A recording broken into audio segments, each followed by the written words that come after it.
Hello, hello. So it's a little while later, as you may be able to guess from my hair, but I wanted to show you everything that I got at the big vlog. I had such an amazing time, so much fun. I thought it was a great event. I thought the space was brilliant. I thought that all of the exhibitors were amazing, and there was a really good range of like what I would call like accessories, so like people who are making project bags, buttons, stitch markers, and some beautiful yarns. So it was great fun. And I actually went in with a really big budget, so it's rare that you kind of get to say that, right? But I was celebrating having made it to a full year of breastfeeding my baby, which I'm really, really proud of. I understand that it's not possible for everybody and that it's not a goal for everybody, and entirely understand that. It's something that I was really determined to do and mattered an awful lot to me. Just like a little bit of information, not going to go too far into the breastfeeding journey, but we had substantial issues getting him started. We had to do triple feeding, which was one of the worst things I've ever done in my entire life. That was horrendous. Whit was then really poorly and was hospitalised and had to have some operations when he was little that made feeding quite hard for a period of time. And I was also really unwell. I had postnatal depression and I had to go to the mother and baby unit to be treated for my postnatal depression for, was I in there for 8 weeks, 8 to 12 weeks, something like that, I actually can't remember, but a number of months.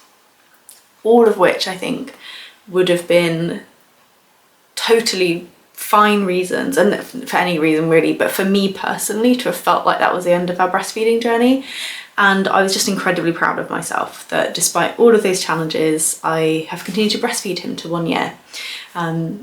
Obviously he's having some solids as well, but that was my original goal, and he is now ready to pretty much to be weaned off.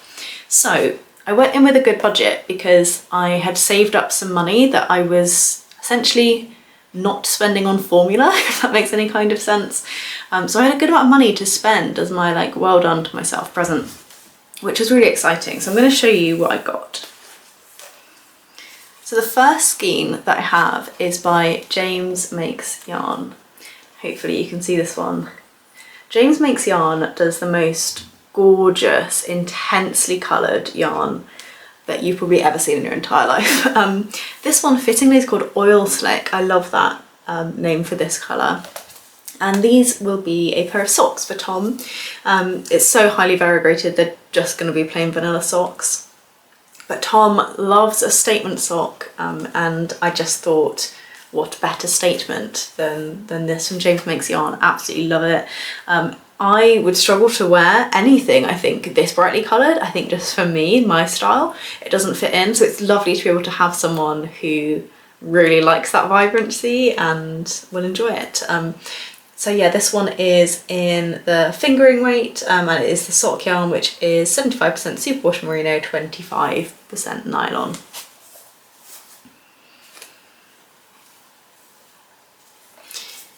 I then was super drawn in by this yarn by Blue Fern Yarns, which is a Norfolk dyer.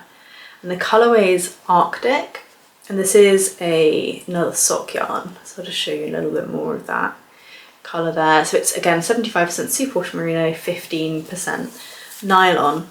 So I picked up 2 of these with the intention of knitting, I think either like a top or maybe a vest. So when I went into the show, I had some pattern ideas, and I think what appealed to me most was probably the vest, but I don't know whether I maybe might think that this might do better in a top. Yet to be determined. I think either way, it's so lovely. I think the tonals of all of these beautiful blues coming through that cream are just so nice, and it has quite a lot of like good drape to it as well. So yeah, really excited to work with this one. They had some lovely colours actually. There were so many that I was drawn to, but this one particularly spoke to me on the day. Then I did get a sweaters quantity whilst I was there, and I actually got it from Bird Street Yarn, who Claire and John, who are a hand dyer that organised the event. This one is in the colour Mallard, and oh my gosh, look at that. I'll pull it out so you can see a bit more of it. Mallard is such a good name for this one. I have to say, I managed to get the last of this colourway at the show, and I'm really sorry to the woman who was like eyeing it up as I was like scurrying to make sure I had enough for what I want to make with it. I'm going to make a cardigan with this one. I just think that's such a pretty colour, and I do think that will suit my coloration quite well. I think dual tones can go quite well with like my paleness. Yeah, so this one is, again, it's 75% superwash merino, 25% nylon. It is in a DK. I will have to make sure I'm very careful with blocking this one, as I'm not using this one for socks, and I think garments that I've made in superwash, I think something about the weight of them just seems to pull down a bit more. But I think this is such a beautiful colour. I couldn't not have it.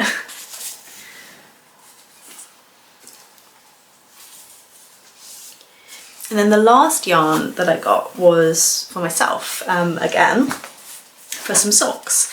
And it's a zebra striping yarn. I saw quite a lot of like zebra striped sock yarns, like with the barber poling, and they really appealed to me on the day. So again, it was from Bird Street Yarns. It's this colourway here, which is called Pebbles on the Beach. Let's give you a bit more yarn to look at there. There we go. And I just thought that was so pretty with the dark and light blues with those little bits of brown coming through. I really enjoyed that one. It's the same composition again, but it's a zebra sock. Oh no, sorry, it's 80% superwash merino, 20% nylon. And I just think that will make just the most squishy, lovely pair of socks. I had heard of Bird Street Yarn before, but I haven't yet knitted with them, and it was amazing to see all of their colourways spread out. They're definitely one, like a yarn dyer that appealed far more having seen them in person, I think, than they had just from seeing them online. So if you do get the chance to purchase some, I definitely recommend it. It's gorgeous yarn. And then a big part of this particular fibre festival for me was definitely getting to look at some fibre. So I really wanted to familiarise myself with some more fibre, get some beautiful hand-dyed fibre, and get into spinning properly. So the first one that I have is by Creative Anarchy, and it's the colourway Mother Owl. So I'll just show you. I have actually unwound it because I'm starting to spin with this one already. But this one is Mother Owl, and it's just these kind of really light purplish greys down into this deep purple here. It's 100% Polworth, which I haven't spun with before, and I just did a tiny little test ply just to show you what that looks like, because as I say, my current spin is on this one, so I just thought it'd be nice to see how the colours all came together. And I have divided it all up to start spinning with, so this is my other half that I haven't yet started playing around with. It's really soft, really nice, but I'm definitely like really brand new at spinning, so not really sure how I would say this one's behaving yet. Don't know what kind of yarn weight I'm going to get. I'm just enjoying doing the process of it, and really like this one. I have to say, like, this colour obviously really appealed, and that was part of what drew me to it. But also in our household, my husband is Mouse, I am Owl, and our son is Little Owl. So the fact it was called Mother Owl was just kind of perfect for like the reason for me kind of treating myself. There we go, it's shoved back together again. So yeah, a little bit of Mother Owl. I just needed that in my life. I then got two braids, both from Marina Skua. So I actually came and picked up one first and then had to go back and get the other one, and I was so anxious it wasn't going to be there because it was literally just one that she had. So this is the one that I actually ran back for. This is her feather blend. It is Wensleydale, Teeswater, Blueface Leicester and Shetland.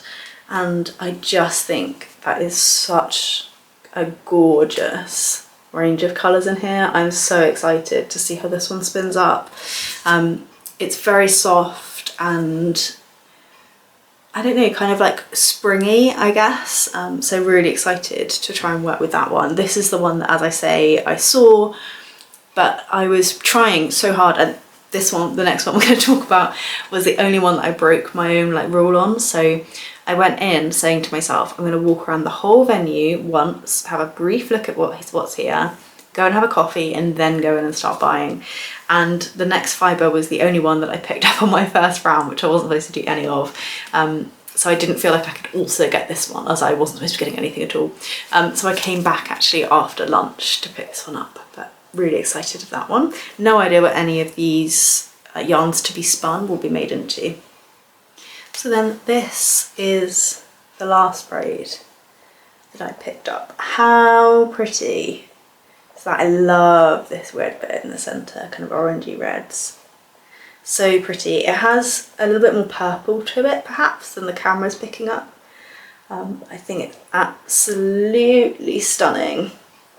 So this one is called Rhodolite, and it is Dorset Horn, Cotswold and Shropshire. And part of the reason why this one appealed to me so much is my uncle actually farms Dorset Horn in Dorset, and they're a pretty rare breed. Like, they're not, I don't think I've ever seen them in wool before, like that either I've knitted with or that I've seen available for spinning. So I saw it and loved the colours, and then because it was also Dorset Horn, I just really wanted to have the chance to see what it was like. And I actually spoke with the seller for a little bit, and she was saying it's quite an interesting one. It's not one that you see often in spinning, but that it gives it a really lovely bounce. People tend to think it's maybe like too scratchy to spin with or to knit with. So yeah, it's just really exciting, and I think I like the idea that I might have the opportunity to spin with a sheep that I'm familiar with. And yeah, that seemed quite fun. So those are all of the things that I bought at the big vlog. I had a lovely time, and hopefully the vlog has been interesting to see like a little tiny piece of it. I feel like I got a good amount of things, but I also feel really proud that like I stuck within my budget and was able to kind of just explore a few different things. Like completely guilt-free, like a complete treat yourself type moment. So yeah, I'd highly recommend it. I'm definitely wanting to go back again next year, assuming that they do the big vlog part 2. It was great, and I was able to meet some really lovely knitters there, and say hello to some people that I sort of not knew, but like that I recognised from online, and a few new people that I was able to talk to, so that was lovely. Yeah, if you were there too, message down below what was your experience like, what was your favourite thing that you bought recently, and if you didn't go and are planning to go to a fibre festival soon, let me know which fibre festival down below. I'd love to know some recommendations. I'll see you again soon in my next video. Bye!